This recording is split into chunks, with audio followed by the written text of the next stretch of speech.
Once again welcome back to KC's classes. KC's ക്ലാസ്സസിന്റെ മറ്റൊരു എപ്പിസോഡിലേക്ക് എല്ലാവർക്കും സ്വാഗതം. This is Kiran CS. Sreenarayana open university MCOM third സെമസ്റ്ററിലെ അവസാനത്തെ എക്സാം ആണ് നെക്സ്റ്റ് നടക്കാൻ പോകുന്നത്, സ്റ്റോക്ക് മാർക്കറ്റ് ഓപ്പറേഷൻസ്. സോ ഈ ഒരു പേപ്പറിന്റെ എൻറ്റയർ ഡീറ്റെയിൽസിലോട്ടാണ് നമ്മൾ ഇന്ന് പോകുന്നത്. ഏതൊക്കെയാണ് എസ്സേ ടോപ്പിക്സ്, എങ്ങനെ പ്രയോറിറ്റൈസ് ചെയ്ത് പഠിക്കണം, ഏറ്റവും കൂടുതൽ മാർക്സ് വരുന്ന ഏരിയാസ് ഏതൊക്കെയാണ്, ഈ ഒരു പേപ്പറിന്റെ പ്രത്യേകത എന്താണ്, ഇതൊക്കെ നമുക്ക് വൺ ബൈ വൺ ആയിട്ട് കാണാം. വീഡിയോയിലോട്ട് പോണേക്കാൾ മുമ്പ് പറയാനുള്ളത്, നമ്മുടെ സ്ഥാപനം ശ്രീനാരായണ ഓപ്പൺ യൂണിവേഴ്സിറ്റി MCOM എല്ലാ സെമസ്റ്ററിലെയും ക്ലാസ്സസ് പ്രൊവൈഡ് ചെയ്യുന്നുണ്ട്. നമ്മുടെ ആപ്പിലൂടെയാണ് ക്ലാസ്സസ് അവൈലബിൾ ആവുക. റെക്കോർഡ് ക്ലാസ്സസ് ഉള്ളതുകൊണ്ട് തന്നെ എപ്പോൾ വേണമെങ്കിലും പഠിച്ച് ഡൗട്ട് ഉള്ളത് ചോദിക്കാനുള്ള അവസരം ഉണ്ടെന്നുള്ളതാണ്. ഇതുവരെയുള്ള നമ്മുടെ റിസൾട്ട്സ് ഒക്കെ സൂപ്പർ റിസൾട്ട്സ് ആണ് കേട്ടോ. സോ നമ്മുടെ ക്ലാസ്സിൽ ജോയിൻ ചെയ്ത് പഠിച്ച് നല്ല മാർക്ക് മേടിക്കാൻ താല്പര്യമുള്ള സ്റ്റുഡൻസിന് ഡിസ്ക്രിപ്ഷൻ ബോക്സിലുള്ള എൻ്റെ വാട്സപ്പ് നമ്പറിൽ കോൺടാക്ട് ചെയ്യാം, ക്ലാസ്സസ് ആക്സസ് ചെയ്യാം. ഓക്കെ, സോ നമുക്ക് എന്തെങ്കിലും വീഡിയോയിലോട്ട് കിടക്കാം. ഇതാണ് നമ്മുടെ സബ്ജക്റ്റ്, സ്റ്റോക്ക് മാർക്കറ്റ് ഓപ്പറേഷൻസ്. വളരെ ചെറിയൊരു സബ്ജക്റ്റ് ആണ്, അതാണ് നിങ്ങൾ ആദ്യം മനസ്സിലാക്കണ്ടേ. ബട്ട് ഒരുപാട് ടെക്നിക്കൽ ആയിട്ടുള്ള ടേമുകൾ നമുക്ക് പഠിക്കാനുണ്ട് ഇതിൽ. നമുക്ക് സാധാരണ മാർക്കറ്റിംഗ് മാനേജ്മെന്റ് പഠിക്കുന്ന ആ ഒരു ലാഘവത്തോട് കൂടിയിട്ട് സ്റ്റോക്ക് മാർക്കറ്റ് ഓപ്പറേഷൻസ് പഠിക്കാൻ സാധിക്കില്ല. അപ്പോൾ 2 ബ്ലോക്കുകളിലും കൂടി 4 യൂണിറ്റ്സ് ആണ് വരുന്നത്. കുറച്ച് ടോപ്പിക്സ് ഉള്ളതുകൊണ്ട് തന്നെ ഇതിലുള്ള മെജോറിറ്റി ചോദ്യങ്ങൾ വീണ്ടും വീണ്ടും നമുക്ക് പ്രതീക്ഷിക്കാം. കാരണം കൂടുതൽ ഓപ്ഷൻസ് നമ്മുടെ മുമ്പിലില്ല, അതാണ് പ്രത്യേകത. അപ്പോൾ ബ്ലോക്ക് നമ്പർ 1 അതിൽ നിന്ന് 2 എസ്സേ വരും. ടോട്ടൽ 4 എസ്സേയിൽ 2 അതിൽ നിന്നാണ് വരാം. ബ്ലോക്ക് നമ്പർ 1 ഓരോ യൂണിറ്റിൽ നിന്നും ഓരോ എസ്സേ വരുന്നുണ്ട്. ബ്ലോക്ക് നമ്പർ 2 നിന്നും 2 എസ്സേ ഉണ്ടായിരിക്കും. അപ്പോൾ ലാസ്റ്റ് മൊമെന്റിൽ പഠിക്കുന്ന കുട്ടികളുടെ അടുത്ത് എനിക്ക് പറയാനുള്ളത്, ഈസിയസ്റ്റ് ആയിട്ടുള്ള 2 എസ്സേ നമുക്ക് ബ്ലോക്ക് നമ്പർ 1 നിന്ന് തന്നെ കിട്ടും.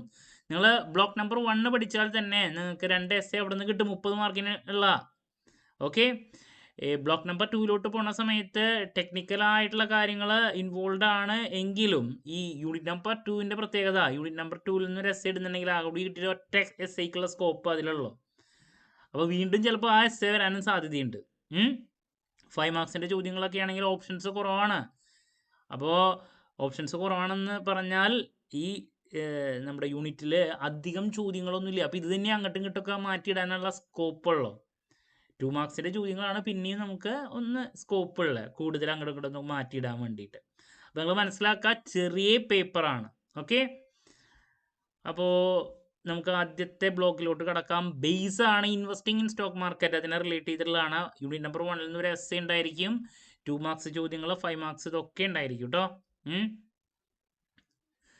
അപ്പോൾ അതിലാദ്യം unit number 1 basics of trading ആണ്. ട്രേഡിംഗ് എന്താണെന്നുള്ളത് 2 മാർക്സിൻ്റെലേക്ക് പഠിക്കുക. ദെൻ ടൈപ്സ് ഓഫ് ട്രേഡിംഗ് ആണ് നമുക്കിതിൽ ഒരു എസ്സേ ടോപ്പിക് എന്ന് പറഞ്ഞിട്ട് ആദ്യം തന്നെ കാണാൻ സാധിക്കുക. ഇത് വീണ്ടും വരുമോ എന്നുള്ളത് പറയാൻ സാധിക്കില്ല, എന്നാലും നിങ്ങൾ പഠിച്ചു വെച്ചോളൂ. ടൈപ്സ് ഓഫ് ട്രേഡിംഗ് വേണമെങ്കിൽ വരാം. ടൈപ്സ് ഓഫ് ട്രേഡിംഗ് ആണ്. ബട്ട് ഇതിൻ്റെ ട്രേഡിംഗ് സ്ട്രാറ്റജീസ് അടുത്ത യൂണിറ്റിലുണ്ട്. അതാണ് ഞാൻ ഇപ്രാവശ്യം കൂടുതൽ പ്രതീക്ഷിക്കുന്നത്. ബട്ട് എന്നാലും ടൈപ്സ് ഓഫ് ട്രേഡിംഗ് ഒരു എസ്സേ ടോപ്പിക്കാണ്. ശരിക്കും പറഞ്ഞാൽ എസ്സേക്ക് 15 മാർക്കിന് എഴുതാനുള്ളതില്ല. ബട്ട് ഇതല്ലാണ്ട് ഇവർക്ക് വേറെ ഒരു ടോപ്പിക് ഇടാനില്ല, അതുകൊണ്ടാണ് പറയുന്നത് കേട്ടോ. ഇനി നെക്സ്റ്റ് നമുക്ക് ടെക്നിക്കൽ ആയിട്ടുള്ള ഏരിയാസിലോട്ടാണ് പോകേണ്ടത്. Candle sticks and indicators. ശരിക്കും പറഞ്ഞാൽ നിങ്ങൾ ലാസ്റ്റ് മൊമെന്റിൽ പഠിക്കുന്ന കുട്ടികളാണെങ്കിൽ ബുദ്ധിമുട്ടായിട്ടുള്ള ടെക്നിക്കൽ ഏരിയാസിലോട്ട് പോകുന്നതിന് പകരം ഈസിയസ്റ്റ് ആയിട്ടുള്ള പോർഷൻസ് ഉണ്ട്, അത് പിക്ക് ചെയ്ത് പഠിക്കുന്നതായിരിക്കും നല്ലത്. ഇതിൽ നിന്ന് ചോദ്യങ്ങളില്ല എന്നല്ല, ബട്ട് ഇത് പഠിച്ച് ഇത് പ്രസൻറ്റ് ചെയ്ത് സ്കോർ ചെയ്യുന്നതിനേക്കാളും എളുപ്പം ഈസിയസ്റ്റ് പോർഷൻസ് പഠിക്കുന്നതാണ്. അപ്പോൾ ഞാൻ പോർഷൻ ഈസി ആണോ ടെക്നിക്കൽ ആയിട്ടുള്ള കാര്യങ്ങളാണോ എന്നുള്ളത് എടുത്ത് പറയും. അപ്പോൾ കാൻഡിൽ സ്റ്റിക്ക് ആൻഡ് ഇൻഡിക്കേറ്റേഴ്സ് ആണ് നമ്മുടെ നെക്സ്റ്റ് വരുന്നത്. അപ്പോൾ എന്താണ് കാൻഡിൽ സ്റ്റിക്ക് എന്നൊക്കെ നിങ്ങൾ എന്തായാലും പഠിച്ചു വെച്ചോളൂ. 2 മാർക്കിൻ്റെ ചോദ്യത്തിലോട്ടൊക്കെ നമുക്ക് വേണമെങ്കിൽ പഠിക്കാം. അതുപോലെ തന്നെ ഈ പറയുന്ന ടൈപ്സ് ഓഫ് കാൻഡിൽ സ്റ്റിക്സ് അതിനുശേഷം നമുക്ക് കാണാൻ സാധിക്കുന്നതാണ്. ദെൻ പലതരത്തിലുള്ള കാൻഡിൽ സ്റ്റിക്സിൻ്റെ ഡീറ്റെയിൽസ് ഉണ്ട്. ഇത് എക്സാമിന് വരും. ബട്ട് ഇത് പ്രസൻറ്റ് ചെയ്യുക എന്ന് പറഞ്ഞിട്ടുണ്ടെങ്കിൽ, ഇത് പഠിച്ച് അവസാനിപ്പിക്കുക എന്ന് പറയണത് നമുക്ക് ഒരുപാട് ടൈം പോകുന്ന പരിപാടിയാണ്. അപ്പോൾ അതിന് ബെറ്റർ എന്ന് പറയണത് ഇതിൽ എന്താണ് കാൻഡിൽ സ്റ്റിക്ക് എന്ന് പഠിക്കുക, അതിൻ്റെ യൂസസ് പഠിക്കുക. 5 മാർക്കിൻ്റെ ചോദ്യത്തിൽ ഞാൻ പ്രതീക്ഷിക്കുന്നുണ്ട് uses of candle sticks. Okay, അപ്പോൾ ആ ഒരു അപ്രോച്ച് നിങ്ങൾ ഫോളോ ചെയ്യാൻ ശ്രമിക്കുക കേട്ടോ. ഒരുപാട് ടെക്നിക്കലായിട്ടുള്ള കാര്യങ്ങൾ വരുമ്പോൾ ഇങ്ങനെ ചെയ്യുക. Next support and resistance. ആണ്.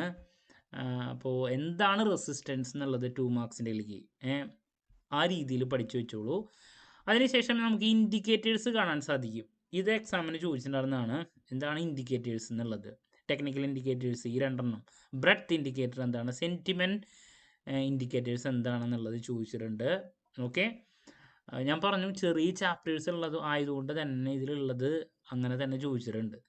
പിന്നെ screen based trading or online trading എന്താണെന്നുള്ളത് 2 മാർക്കിൻ്റെ ചോദ്യത്തിൽ നമ്മൾ പ്രതീക്ഷിക്കുന്നുണ്ട്. 2 മാർക്കോ അല്ലെങ്കിൽ 5 മാർക്കോ. എന്താണ് ഓൺലൈൻ ട്രേഡിംഗ് നിർബന്ധമായും പഠിക്കണം. അപ്പോൾ ഈ യൂണിറ്റിൽ ഇതല്ലാണ്ട് വേറെ ഓപ്ഷൻസ് ഇല്ലേ? അപ്പോൾ ഞാൻ ഇതിൽ നിന്ന് പ്രതീക്ഷിക്കുന്നത് ഇപ്പോൾ ട്രേഡിംഗ് എന്താണുണ്ട്, ഓൺലൈൻ ട്രേഡിംഗ് എന്താണെന്നുണ്ട്, 2 ചോദ്യമായി. പിന്നെ ടൈപ്സ് ഓഫ് ട്രേഡിംഗ് ആണ് ഇതിലൊരു ബേസ് ചോദ്യം എന്ന് പറയണത്. അത് ആയിട്ട് ഡോ എന്നുള്ളത് അറിയില്ല, വീണ്ടും അത് വേണമെങ്കിൽ വരാം. പിന്നെ കാൻഡിൽ സ്റ്റിക്ക് എന്താണ് അതിൻ്റെ യൂസസ്, ഇത്ര കാര്യങ്ങളാണ് ഉള്ളൂ. അപ്പം ഇത് പഠിച്ചിരിക്കണം. ഇത് മാറിയിടും. നിങ്ങൾക്ക് ടൈമില്ലെങ്കിൽ ഇതിൻ്റെ ഉള്ളിലത്തെ ടെക്നിക്കൽ ഏരിയാസ് വിട്ടിട്ട് ഞാൻ ഈ പറഞ്ഞ കാര്യങ്ങൾ എന്തായാലും നോക്കി വയ്ക്കുക. ഓക്കെ, അതല്ലാണ്ട് നമുക്ക് എന്താ ചെറിയ ചാപ്റ്റർ ആയതുകൊണ്ട് തന്നെ ഇതിൽ വേറെ സ്കിപ്പ് ചെയ്യാനൊന്നുമില്ല. ഇനി നെക്സ്റ്റ് എസ്സേക്ക് ഇതിൽ നിന്ന് നമുക്ക് നെക്സ്റ്റ് പ്രതീക്ഷിക്കാൻ സാധിക്കുന്നത് ശരിക്കും പറഞ്ഞാൽ ട്രേഡിംഗ് സ്ട്രാറ്റജീസ് എന്ന് പറയുന്ന ഈ ഒരു ടോപ്പിക്കാണ് എസ്സേ സ്കോപ്പ് ഉള്ളത്. അപ്പോൾ ഞാൻ പ്രതീക്ഷിക്കുന്നുണ്ട് അവർ ഇടും എന്നുള്ളത് നമുക്ക് അറിഞ്ഞുകൂടാ, എന്തായാലും പഠിക്കണം, നിങ്ങൾ നിർബന്ധമായും പഠിക്കണം. ട്രേഡിംഗ് മെക്കാനിസം ആണ് ചാപ്റ്റർ. അപ്പോൾ അതിൽ ട്രേഡിംഗ് സ്ട്രാറ്റജീസ് കാണാം. Different types of trading strategies. അപ്പോൾ 2 ടോപ്പിക്കാണ്, ഒരെണ്ണം ഡിഫറെൻറ്റ് ടൈപ്സ് ഓഫ് ട്രേഡിംഗ്, അതുപോലെ തന്നെ different types of trading strategies. കണ്ടോ, രണ്ടിനും നമുക്ക് എസ്സേക്ക് സ്കോപ്പ് ഉള്ളതാണ്. Then best practices in trading. ഈ പറയുന്ന സ്ട്രാറ്റജീസിൻ്റെ ടൈപ്സ് എന്ന് പറയുന്നത് 5 മാർക്കിലേക്ക് ഇട്ടിട്ട് ഇത് എസ്സേക്ക് വരാനുള്ള സ്കോപ്പും അവിടെ ഉണ്ട്. എന്ത് ബെസ്റ്റ് പ്രാക്ടീസസ് ഇൻ ട്രേഡിംഗ് എന്ന് പറയുന്നത് എസ്സേക്ക് സ്കോപ്പുള്ള ടോപ്പിക്കാണ്. ദെൻ ഈ പറയുന്ന different types of trading strategies എന്ന് പറയുന്നത് 5 മാർക്കിൻ്റെ ഞാൻ പ്രതീക്ഷിക്കുന്നതാണ്. അപ്പോൾ നിങ്ങൾ ഈ പറയുന്ന ടോപ്പിക്സ് സ്കിപ്പ് ചെയ്യാതിരിക്കുക, വളരെ ഇമ്പോർട്ടൻ്റ് ആണ് കേട്ടോ. എസ്സേ ടോപ്പിക്കാണ് ബെസ്റ്റ് പ്രാക്ടീസസ്. ഇനി നെക്സ്റ്റ് ഇൻവെസ്റ്റ്മെൻറ്റ് ഡിസിഷൻസ്. പല സമയത്ത് IPOയുടെ സമയത്ത് എങ്ങനെയാണ് investment decision, FPO, right issue, 3 എണ്ണം ഉണ്ട്. ഇതിൽ ഏതെങ്കിലും ഒരെണ്ണം എല്ലാ പേപ്പറിലും നമുക്ക് 5 മാർക്കിൻ്റെ പ്രതീക്ഷിക്കുന്നുണ്ട്. അത് മാത്രമല്ല ഈ 3 എണ്ണത്തിൽ ഏതെങ്കിലും ഒരെണ്ണം എന്താണെന്നുള്ളത് 2 മാർക്കിൻ്റെ ചോദ്യമായിട്ട് എന്ന് വെച്ചിട്ടുണ്ടെങ്കിൽ IPO എന്താണ്, ഇനീഷ്യൽ പബ്ലിക് ഓഫർ, അതുപോലെ തന്നെ FPO, follow on public offerings, ഇതിൻ്റെ കൺസെപ്റ്റ് എന്താണെന്നുള്ളത് 2 മാർക്കിൻ്റെ ചോദ്യത്തിൽ. Right issue 2 mark. അപ്പോൾ 2 മാർക്കിൻ്റെ ഇതിൻ്റെ ടേം എന്താണെന്നും പിന്നെ എന്താ investment decision under right issue അല്ലെങ്കിൽ investment decision under FPO, investment decision under IPO, ഇത് 5 മാർക്കിൻ്റെ ചോദ്യത്തിലേക്ക് നമ്മൾ പ്രതീക്ഷിക്കുന്നുണ്ട്. അപ്പോൾ IPO എന്താണ്, ഡിഫറെൻറ്റ് ടൈപ്സ് ഓഫ് IPO ആണ് നമുക്ക് ആദ്യം കാണാൻ സാധിക്കുന്നത്. ദെൻ അതിനുശേഷം കണ്ടോ IPO, ദെൻ ലൊക്കേഷൻ കണ്ടോ, IPO based on offering structure പലതരത്തിലുണ്ട്. ഇത്രയും 3-4 എണ്ണുണ്ട്. By listing പലതരത്തിലുണ്ട്. അപ്പോൾ IPOയുടെ ഡിഫറെൻറ്റ് ടൈപ്സ് പ്രതീക്ഷിക്കാം. ഏതെങ്കിലും ഒരെണ്ണം, 3 ടോപ്പിക്കിൽ ഏതെങ്കിലും ഒരെണ്ണമാണ്. അതിൽ IPO വളരെ ഇമ്പോർട്ടൻ്റ് ആണ്.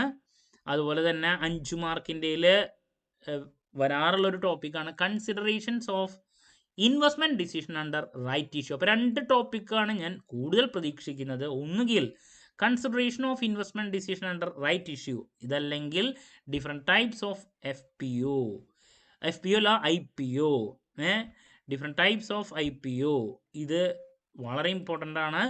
IPOൻ്റെ ഡിഫറെൻറ്റ് ടൈപ്സ് അതുപോലെ തന്നെ ഈ 5 മാർക്കിൻ്റെയിലേക്ക് പരിഗണിക്കേണ്ടതാണ് ഞാൻ ഈ പറഞ്ഞ സംഭവം കേട്ടോ. ഇനി നെക്സ്റ്റ് പ്രോബ്ലമാണ് അടുത്ത് പ്രതീക്ഷിക്കുന്നത്. മാത്രമല്ല 2 മാർക്കിൻ്റെയിലുള്ള കുറച്ച് ടീമുകളും ഉണ്ട്. ഇപ്പോൾ കൂപ്പൺ റേറ്റ് എന്താണ് 2 mark, current yield, spot interest, ഇതൊക്കെ 2 മാർക്ക്. അതുപോലെ തന്നെ YTM എന്താണെന്നുള്ളതിൻ്റെ തിയറി 2 മാർക്കിൻ്റെ വരും. അതല്ലാതെ കണ്ട് 5 മാർക്കിൻ്റെ പ്രോബ്ലം പ്രതീക്ഷിക്കുന്നതാണ് YTMൻ്റെ കാൽക്കുലേഷൻ. നിങ്ങൾക്ക് പാർട്ട് ബിയിലെ ടോട്ടൽ ചോദ്യങ്ങളിൽ ഒരു പ്രോബ്ലം എന്തായാലും ഉണ്ടാവാറുണ്ട്, ബാക്കി എല്ലാതും തിയറി ആയിട്ട്. അപ്പോൾ അതിൽ YTMനെ റിലേറ്റ് ചെയ്തിട്ടുള്ളൊരു പ്രോബ്ലം പ്രതീക്ഷിക്കുന്നു. അപ്പോൾ പ്രോബ്ലം പഠിച്ചിട്ടുള്ള കുട്ടികൾ അതെന്തായാലും അറ്റൻഡ് ചെയ്യാൻ ശ്രമിക്കുക, ഫുൾ മാർക്ക് സ്കോർ ചെയ്യാം. അതുപോലെ തന്നെയാണ് YTC, ഇതിലേതെങ്കിലും ഒരെണ്ണമാണ് പ്രതീക്ഷിക്കുന്നത്. കൂടുതൽ YTM ആണ്. YTMO YTCയോ എന്താണെന്നുള്ളതിൻ്റെ 2 മാർക്ക് തിയറി ചോദ്യത്തിലും പ്രതീക്ഷിക്കാം. ഓക്കെ, ഇനി നെക്സ്റ്റ് ഒരു ഇമ്പോർട്ടൻറ്റ് ടോപ്പിക് എന്ന് പറയുന്നത് ക്ലിയറിംഗ് ഹൗസും അതിൻ്റെ റോളാണ്. റോൾ ഓഫ് ക്ലിയറിംഗ് ഹൗസ് എന്ന് പറയുന്നത് 2 മാർക്കിൻ്റെ ചോദ്യത്തിലേക്ക് 2 മാർക്കാണ് ഞാൻ കൂടുതൽ പ്രതീക്ഷിക്കുന്നത്. ഓക്കെ, ക്ലിയറിംഗ് ആൻഡ് സെറ്റിൽമെൻ്റ് ആണ്. ക്ലിയറിംഗ് ആൻഡ് സെറ്റിൽമെൻറ്റ് മെക്കാനിസം എന്താണെന്നുള്ളത് 2 മാർക്സിൻ്റെയിലേക്കൊക്കെ പ്രതീക്ഷിക്കാം. ക്ലിയറിംഗ് എന്താണ്, സെറ്റിൽമെൻറ്റ് എന്താണെന്നൊക്കെ 2 മാർക്സിൻ്റെയിലേക്ക് നോക്കി വയ്ക്കുക. Role of clearing house 2 marks ചോദ്യമാണ്. ഇനി നെക്സ്റ്റ് ഒരു ടോപ്പിക്ക് എസ്ഐക്ക് സ്കോപ്പുള്ള ഒരു ടോപ്പിക്കാണ്. ഇടോ എന്നുള്ള അറിയില്ല. 2 ടോപ്പിക്സ് ശരിക്കും ഈ ഒരു യൂണിറ്റിലാണ് എസ്ഐക്ക് കൂടുതൽ സ്കോപ്പുള്ള ഏരിയാസ്. അതിൽ ഒരെണ്ണമാണ് impact of corporate actions and announcements on stock market instrument. എന്താണ് കണ്ടോ, following are the examples of corporate actions and announcement. ഇതൊരു എസ്ഐ ടോപ്പിക്കാണ്. ടോട്ടല് കണ്ടോ 8-10 പോയിൻറ്റ്സ് ഉണ്ട്. ദെൻ ഇത് പിന്നെ മറ്റൊരു എസ്ഐ ടോപ്പിക്കാണ് ഇത് common behavioural biases in investment. ഇതിൽ ഏതെങ്കിലും ഒരെണ്ണം എസ്ഐക്ക് ഇടാം. കഴിഞ്ഞ പ്രാവശ്യം വന്നിട്ടായിരുന്നു ഇതാണ് common behavioural biases in investment. കണ്ടോ, biases, strategies to manage behavioural biases, ഇത്ര പോയിന്റ്സ് നമുക്കതിൽ കവർ ചെയ്യാനുണ്ട്. അപ്പോൾ ബിഹേവിയറൽ ബയാസസോ അതല്ലെങ്കിൽ ബിഹേവിയർ ബയാസാണ് കുറച്ചും കൂടി നല്ല ടോപ്പിക് എന്ന് പറയുന്നത്. ഞാനത് കൂടുതൽ പ്രതീക്ഷിക്കുന്നു. Management of behavioural biases for better investment decision, ഇതാണ് ടോപ്പിക്. അതിൽ common behavioural biases in investment ഉണ്ട് ഒരെണ്ണം, അതിൽ 5 പോയിന്റ്. പിന്നെ strategies to manage behavioural bias ഉണ്ട്, അതൊരു 6 പോയിന്റ്. അപ്പോൾ ഇത് രണ്ടും കൂടിയിട്ട് ബിഹേവിയറൽ ബയാസസ് ഇൻവെസ്റ്റ്മെൻറ്റ് ഡിസിഷനിൽ എങ്ങനെയാണെന്നുള്ളൊരു ചോദ്യം ചെയ്യാം. അതല്ല എങ്കിൽ impact of corporate actions and announcement on stock market instrument, അപ്പോൾ ഇതും ചോദിക്കാം.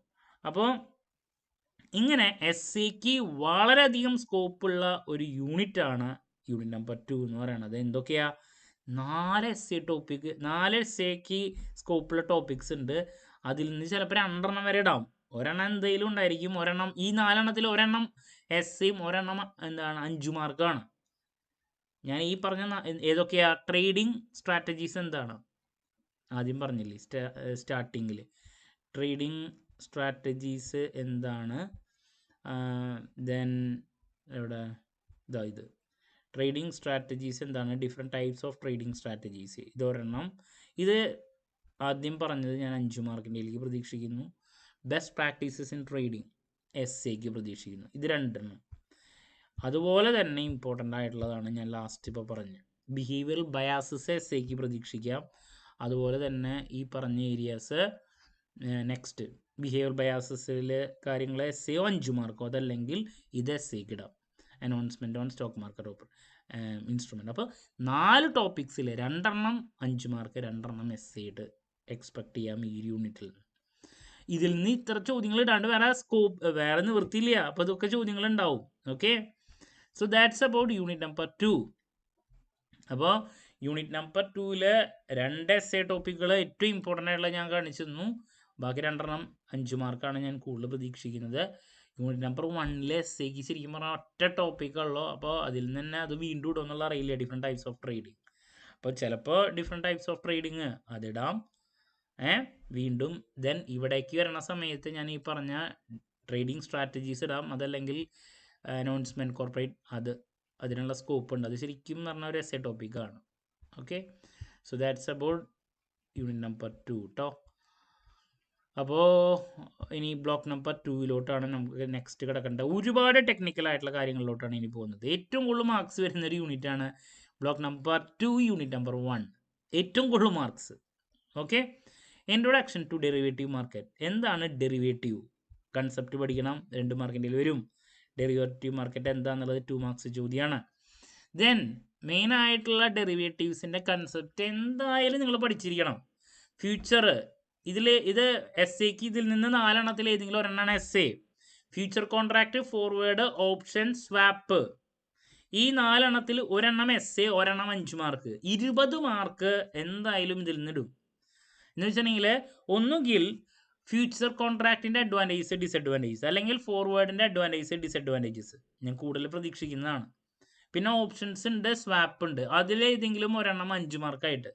അങ്ങനെയാണ് ഞാൻ കൂടുതൽ എക്സ്പെക്ട് ചെയ്യുന്നത്. അത് മാത്രമല്ല ഇതിൻ്റെ ഡിഫറൻസ് ബിറ്റ്വീൻ ചോദ്യങ്ങൾ 5 മാർക്കിൻ്റെയിലേക്കും വരാറുണ്ട്. പിന്നെ ഇതിൻ്റെ കൺസെപ്റ്റ് ഏതെങ്കിലും ഒരെണ്ണം എടുത്തിട്ട് 2 മാർക്കും വരാറുണ്ട്.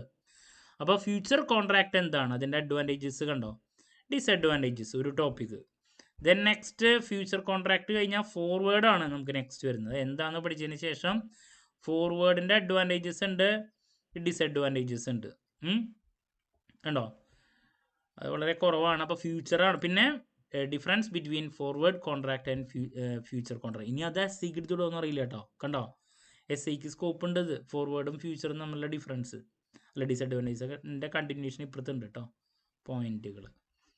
അപ്പോൾ ഫോർവേഡോ ഫ്യൂച്ചറോ അതിൻ്റെ കൺസെപ്റ്റ് അഡ്വാൻറ്റേജ് ഡിസഡ്വാൻറ്റേജ് പഠിച്ചിട്ടുണ്ടെങ്കിൽ പിന്നെ ഡിഫറൻസ് ബിറ്റ്വീൻ ചോദ്യം ഈസി ആയിട്ട് എഴുതാം.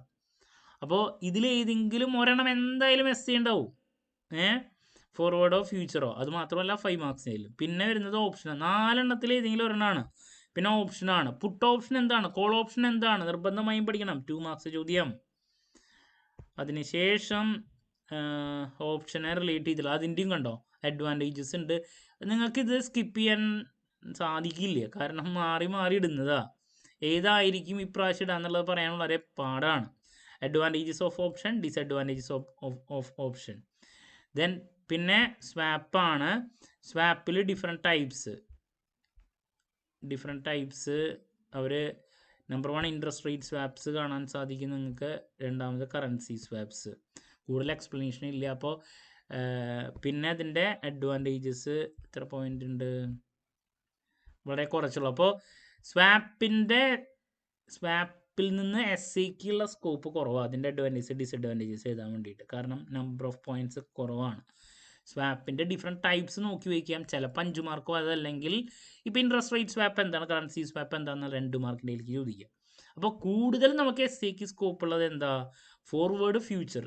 ഓപ്ഷനും സ്കോപ്പ് ഉണ്ട് കേട്ടോ, അതിനും കറക്റ്റ് പോയിന്റ്സ് ഒക്കെ ഉള്ളതാണ്. അപ്പോൾ ഇതിൽ നിന്നാണ് മറ്റൊരു എസ് സി. ഓക്കെ, പിന്നെ ഡിഫറൻസ് ബിറ്റ്വീൻ ചോദ്യം നോക്കണം. അപ്പോൾ ചെറിയ ചാപ്റ്ററാണ്, അതുകൊണ്ട് തന്നെ ഇതിലിപ്പോൾ സ്കിപ്പ് ചെയ്യാനുള്ള ഐറ്റംസ് എന്ന് പറയുന്നത് വളരെ കുറവാണ്. നിങ്ങൾ തന്നെ നോക്കിയേ, ഇതിലപ്പോൾ നിങ്ങൾ എന്തൊക്കെയാ, ഡെറിവേറ്റീവ് എന്താണെന്ന് പഠിച്ചിരിക്കണം. വല്ലാണ്ട് ടെക്നിക്കൽ ഏരിയാസിലോട്ട് പോകുന്നതിന് പകരം എങ്ങനെ പഠിക്കുക, ഡെറിവേറ്റീവ് മാർക്കറ്റ് എന്താണെന്ന് പഠിക്കുക, ഫോർവേഡ് ഫ്യൂച്ചർ സ്വാപ്പ് ഓപ്ഷൻ എന്താണെന്നുള്ളതിൻ്റെ കൺസെപ്റ്റ് പഠിക്കുക. അതിൽ നിന്ന് 2 മാർക്ക് ഒരെണ്ണം വരും. പിന്നെ അഡ്വാൻറ്റേജസ് ഡിസഡ്വാൻറ്റേജസ് വളരെ ഈസി അല്ല അതിൻ്റെ പോയിന്റ്സ് നോക്കി പോകാൻ. അപ്പോൾ ഫ്യൂച്ചർ കോൺട്രാക്ട് എന്താണ്, അഡ്വാൻറ്റേജ് ഡിസഡ്വാൻറ്റേജസ്. ചിലപ്പോൾ അത് എസ് ഐക്ക് വരാം, അല്ലെങ്കിൽ ഫോർവേഡ്, അല്ലെങ്കിൽ ഓപ്ഷൻ. ഈ 3 എണ്ണത്തിൽ ഏതെങ്കിലും ഒരെണ്ണമായിരിക്കും എസ് ഐ. ദെൻ ആ കാര്യങ്ങൾ തന്നെ 5 മാർക്കിൻ്റെ ചോദ്യമായിട്ടും വരും. ദെൻ സ്വാപ്പിൻ്റെ ടൈപ്സ് 2 മാർക്കോ 5 മാർക്കോ വരാം, അതിലും ഉണ്ട് അഡ്വാൻറ്റേജ് ഡിസഡ്വാൻറ്റേജസ്. ഓക്കെ, അപ്പോൾ ഞാൻ പറഞ്ഞു വരുന്നത് ഏകദേശം ഒരു 25 മുതൽ 30 മാർക്കിന് സ്കോപ്പുള്ള ഒരു കാര്യങ്ങളാണ് ഞാനിവിടെ പറഞ്ഞത് കേട്ടോ. ക്ലാരിറ്റി കിട്ടിയെന്ന് പ്രതീക്ഷിക്കുന്നു. ഇനി യൂണിറ്റ് നമ്പർ 4. ഇത് കഴിഞ്ഞിട്ടേ ഇപ്പോൾ നിങ്ങൾ ചോദിക്കും ഇതിപ്പോൾ എല്ലാം പഠിക്കേണ്ടതെന്നുള്ളത്. അങ്ങനെയല്ല, ഈ സബ്ജക്റ്റിൻ്റെ പ്രത്യേകത നിങ്ങൾ മനസ്സിലാക്കുക. ചെറിയ ചാപ്റ്ററാണ്, ചെറിയ ചാപ്റ്റേഴ്സാണ്, ചെറിയ സബ്ജക്റ്റാണ്. ഓക്കെ, അതുമാത്രമല്ല നമുക്ക് ഇഷ്ടംപോലെ ചോദ്യങ്ങൾ ഇടണ്ടേ. 4 എസ് സിക്ക് 4 ഇടണം, അതുപോലെ തന്നെ 2 മാർക്സിൻ്റെ 8 ഇടണം അല്ലേ. അപ്പോൾ ഇത്രയധികം ചോദ്യങ്ങൾ ഇടണ്ടേ, ആ കൂടി കുറച്ചല്ലോ. അപ്പോൾ ഇതിൽ നിന്ന് തന്നെ അങ്ങോട്ട് മാറ്റിയിടും. കോൾ ഓപ്ഷൻ, പുട്ട് ഓപ്ഷൻ ഇതൊക്കെ നോക്കി വയ്ക്കുക കേട്ടോ, സ്വാപ്പിൻ്റെ ഡിഫറെൻറ്റ് ടൈപ്സ്. പിന്നെ ഈ ചാപ്റ്ററിൽ നിന്നും ഒരു എസ് സി ഇടണമെങ്കിൽ ഇതിലൊറ്റ ടോപ്പിക്കുള്ളോ, ഒരേ ചോദ്യമുള്ള എസ് സിക്ക് ഇടാൻ. അപ്പോൾ ആദ്യം നമുക്ക് ഇത് കുറച്ചും കൂടി ടെക്നിക്കലായിട്ടുള്ള കാര്യങ്ങൾ ഇൻവോൾവ് ആയിട്ടുള്ളതാണ്. അപ്പോൾ അതിലോട്ട് വലിയ ഡീറ്റെയിലോട്ട് പോകണമെന്ന് ഞാൻ പറയില്ല. സ്ട്രാറ്റജി ഫോർ ഡെറിവേറ്റീവ് ട്രേഡിംഗ് ആണ്, പ്രൈസിങ് ഓഫ് ഫോർവേഡ് കോൺട്രാക്റ്റ് ആണ്. ശരിക്കും പറഞ്ഞാൽ നിങ്ങൾക്കിപ്പോൾ ഇത് വായിച്ച് മനസ്സിലാക്കാനുള്ള ബുദ്ധിമുട്ടുണ്ടെങ്കിൽ സ്കിപ്പ് ചെയ്താലും വേറെ ടോപ്പിക്കുകളിൽ നിന്നുള്ള എസ് സി ലഭിക്കും, നേരത്തെ പറഞ്ഞത്. അപ്പോൾ എല്ലാതും കവർ ചെയ്ത് പോകണമെന്ന് വാശി പിടിക്കണ്ട, ലാസ്റ്റ് മുതൽ പഠിക്കുന്ന കുട്ടികൾ, കാരണം ബാക്കിയുള്ളതിൽ തന്നെ നിങ്ങൾക്ക് എന്തെങ്കിലും കിട്ടും. ഓക്കെ, ഇപ്പോൾ key components of forward contract pricing ആണ് അതിൽ ആദ്യം കാണാൻ സാധിക്കുക.